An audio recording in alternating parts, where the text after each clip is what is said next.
സ്വാഗതം. അപ്പോൾ നമ്മൾ ഇന്ന് നോക്കുന്നത് ഇന്ത്യൻ ചരിത്രത്തിൽ ഒരുപാട് ചർച്ച ചെയ്യപ്പെട്ട ഒന്നാണ് ദത്തവകാശ നിരോധന നിയമം, ഡോക്ട്രിൻ ഓഫ് ലാപ്സ്. അതെ, ബ്രിട്ടീഷ് ഇന്ത്യയുടെ വളർച്ചയിൽ അത് ശരിക്കും വലിയൊരു പങ്ക് വഹിച്ചൊരു നയമാണ്. ആരാണിത് കൊണ്ടുവന്നത്, എന്തായിരുന്നു ഇതിന്റെ ഒരു ഇമ്പാക്റ്റ്, അവസാനം ഇതിനെന്തു പറ്റി എന്നൊക്കെ നമുക്കൊന്ന് നോക്കാം. ശരി. അപ്പോൾ നമുക്ക് തുടങ്ങാല്ലേ. ഈ നയം, ഇതിന്റെ പിന്നിൽ ലോർഡ് ഡൽഹൌസി ആയിരുന്നു, ശരിയല്ലേ? അതെ, 1848 തൊട്ട് ഒരു 56 വരെ ഗവർണർ ജനറലായിരുന്ന ആളാണ് ഡൽഹൌസി. അപ്പോൾ അദ്ദേഹത്തിന്റെ പേരും ഈ നിയമവും എപ്പോഴും ഒന്നിച്ചാണ് കേൾക്കാറ്. ഓർക്കാൻ എളുപ്പത്തിന് ഒരു DD, Dalhousie doctrine of lapse, അങ്ങനെ വേണേ ഓർക്കാം. പക്ഷേ അത് ഡൽഹൌസി കൊണ്ടുവന്നു എന്നതിനേക്കാൾ എന്താണ് ഈ നിയമം ശരിക്കും, അതിന്റെ ഒരു കാതൽ എന്തായിരുന്നു എന്ന് നോക്കുന്നതല്ലേ പ്രധാനം. അതെന്തായിരുന്നു? എന്നുവെച്ചാൽ ഒരു നാട്ടുരാജ്യത്തിലെ ഭരണാധികാരിക്ക്, രാജാവിന് സ്വന്തമായിട്ടൊരു ആൺകുട്ടിയില്ലെങ്കിൽ, അനന്തരാവകാശിയായിട്ട്, അതെ, ഒരു സ്വാഭാവിക പുരുഷ അനന്തരാവകാശി അങ്ങനെ ഇല്ലെങ്കിൽ, പിന്നെ ആ രാജ്യം നേരെ ബ്രിട്ടീഷ് ഈസ്റ്റ് ഇന്ത്യ കമ്പനിയുടെ ഭരണത്തിലേക്ക് പോകും. അപ്പൊ ദത്തെടുക്കാൻ പറ്റില്ലേ? സാധാരണ അങ്ങനെയാണല്ലോ. അതാണ് പോയിന്റ്. ദത്തെടുക്കുന്ന മകന് രാജ്യം കൊടുക്കാനുള്ള ആ ഒരു അവകാശം, പരമ്പരാഗതമായിട്ടുണ്ടായിരുന്ന അവകാശം, ഈ നിയമം ഇല്ലാതാക്കി. അത് ശരി. അപ്പോൾ ഈ ദത്തെടുക്കൽ എന്നത് അന്നത്തെ ഒരു ഇന്ത്യൻ രീതിയിൽ വളരെ പ്രധാനപ്പെട്ട ഒന്നായിരുന്നിരിക്കുമല്ലോ. തീർച്ചയായും. രാജകുടുംബങ്ങളിൽ മാത്രമല്ല, സാധാരണ ആളുകൾക്കിടയിലും അത് പ്രധാനമായിരുന്നു.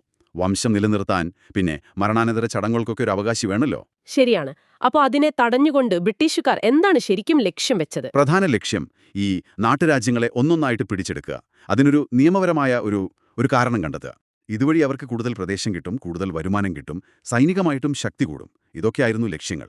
അപ്പോൾ ഇത് കുറച്ച് കടന്നുകയറ്റം തന്നെയായിരുന്നല്ലോ, ഇന്ത്യൻ പാരമ്പര്യങ്ങളിലേക്കുള്ള അതെ, ഒരു കടന്നുകയറ്റം തന്നെയായി പലരും ഇതിനെ കണ്ടു. ഈ നിയമം വെച്ച് ഒരുപാട് രാജ്യങ്ങളെ കൂട്ടിച്ചേർത്തുവെന്ന് കേട്ടിട്ടുണ്ട്. സത്താര, നാഗ്പൂർ. അതെ, സത്താര, ജയ്പൂർ, സാമ്പൽപൂർ, പിന്നെ നാഗ്പൂർ, ഝാൻസി, അങ്ങനെ ഒരു നീണ്ട ലിസ്റ്റ് തന്നെയുണ്ട്. ഝാൻസി റാണി ലക്ഷ്മിഭായിയുടെ കാര്യമൊക്കെ ഇതുമായി ബന്ധപ്പെട്ടാണല്ലോ. അതെ, ഏറ്റവും പ്രശസ്തമായ ഉദാഹരണം അതാണല്ലോ. ഈ നിയമത്തിനെതിരെ വലിയ പ്രതിഷേധമുയർന്നു. ഭരണാധികാരികൾക്ക് വലിയ പേടിയായി. തങ്ങളുടെ രാജ്യം എപ്പോ വേണമെങ്കിലും നഷ്ടപ്പെടാം എന്നൊരവസ്ഥ. അതെ, തങ്ങളുടെ അധികാരവും പാരമ്പര്യവുമെല്ലാം പോകുമെന്നവർ ഭയന്നു.